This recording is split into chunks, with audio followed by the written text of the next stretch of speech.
The Ku Klux Klan. You hear that name, and right away, you probably picture white robes, burning crosses, this image of pure raw hatred. And you're not wrong. But the full story, well, it's actually a lot more complex than you might think. We're not talking about one single continuous group. It's really the story of three different clans, each one rising and falling, and each one leaving its own ugly scar on American history for more than 150 years. So let's start with a big question. Was this whole thing a fraternal club, or was it a terrorist group from the get-go? Believe it or not, the KKK's beginnings sound almost, well, boring. It started as a social club, just a bunch of veterans hanging out. But it didn't stay that way for long. It twisted and grew into this monster, one of the most violent and long-lasting extremist movements in American history.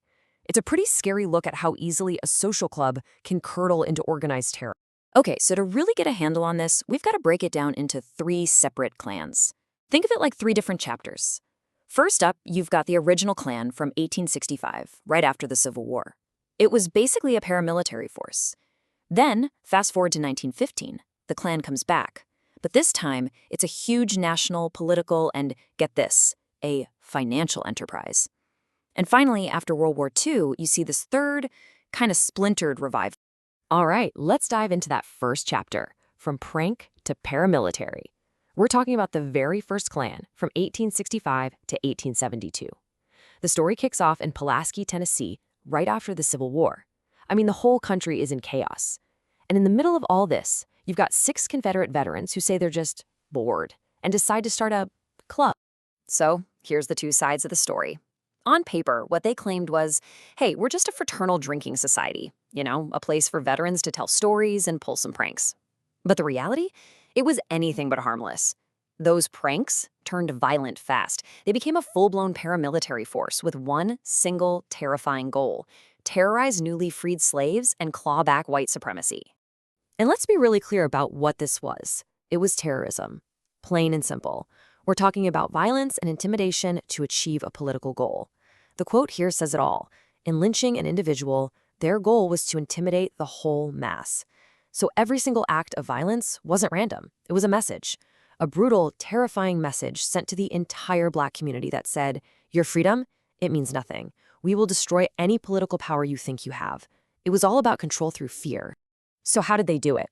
Well, their tactics were incredibly strategic. They didn't just attack randomly. They went after people who represented change. They showed up at polling places to intimidate Black voters. They whipped people for political reasons. They straight up murdered Black office holders to take out community leaders. And it wasn't just Black people they targeted. They also went after white Republicans, anyone they saw as an ally. This was, for all intents and purposes, a political war, and terror was their weapon of choice. And if you had any doubt about what this group was really about, just look at who they picked to be their leader, their first Grand Wizard. His name was Nathan Bedford Forrest. I mean, this guy's resume was just awful. He was a former slave trader, he was a Confederate general, and he was infamous for leading a massacre of surrendering Black Union soldiers during the war. So when you put that guy in charge, there is absolutely no question about your intentions. You're sending the clearest possible message. We are about violence. Okay, so the first Klan eventually faded away thanks to federal crackdowns. But it came back. 50 years later, we get the second Klan, from 1915 to 1944. And this version, it was a whole different beast.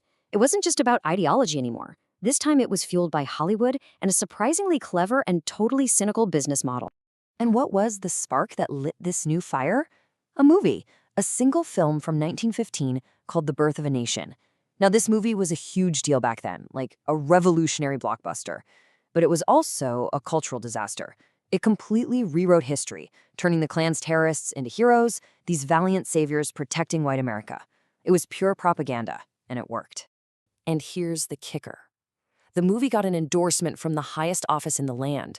President Woodrow Wilson watched it in a private screening at the White House and famously said, "It's like writing history with lightning."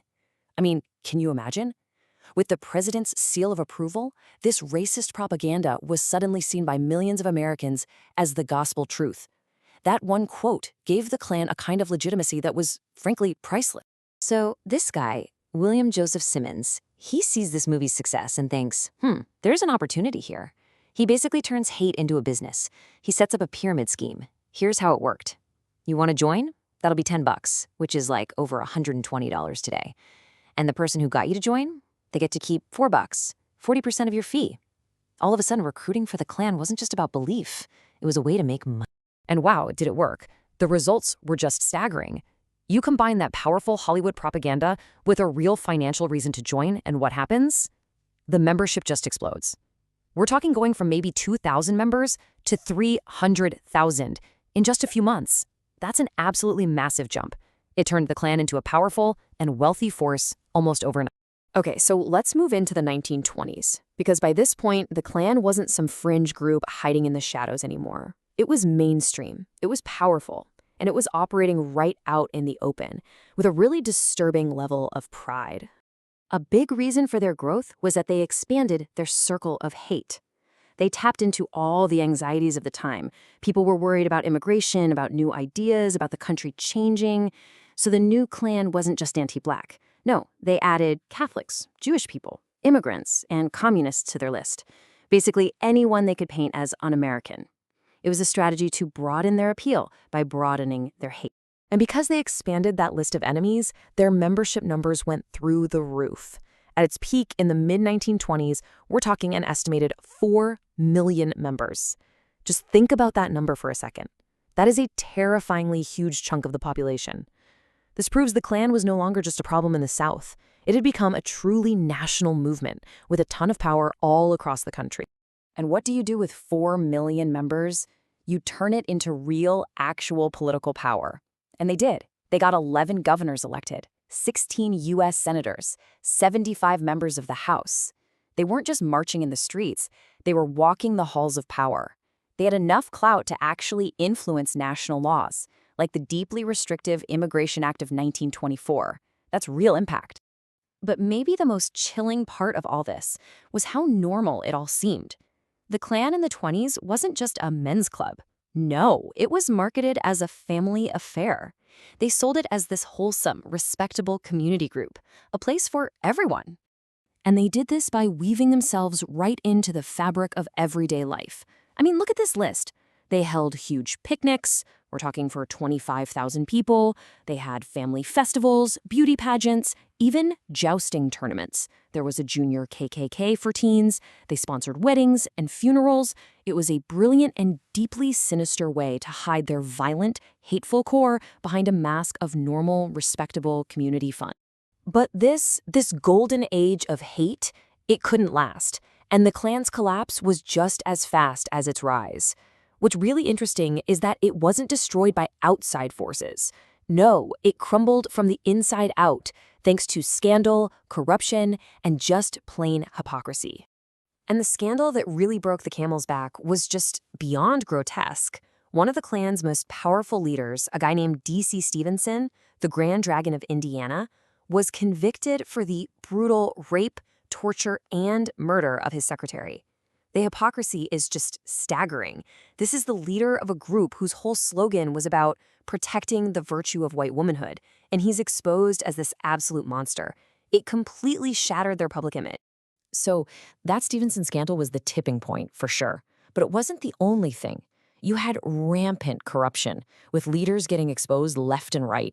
Then the Great Depression hit, and suddenly nobody could afford to pay their $10 membership dues anymore.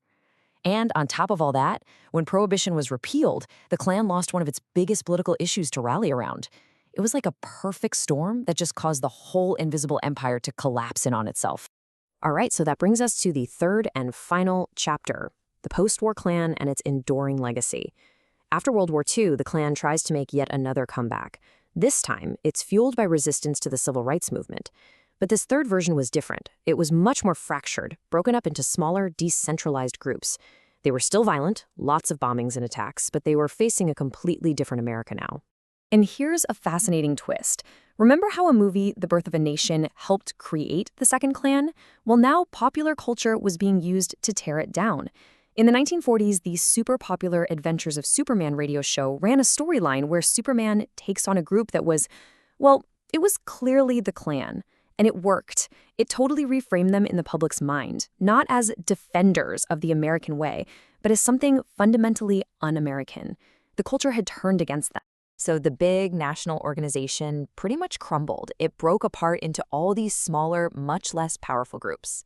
But that brings us to the final and maybe most important question.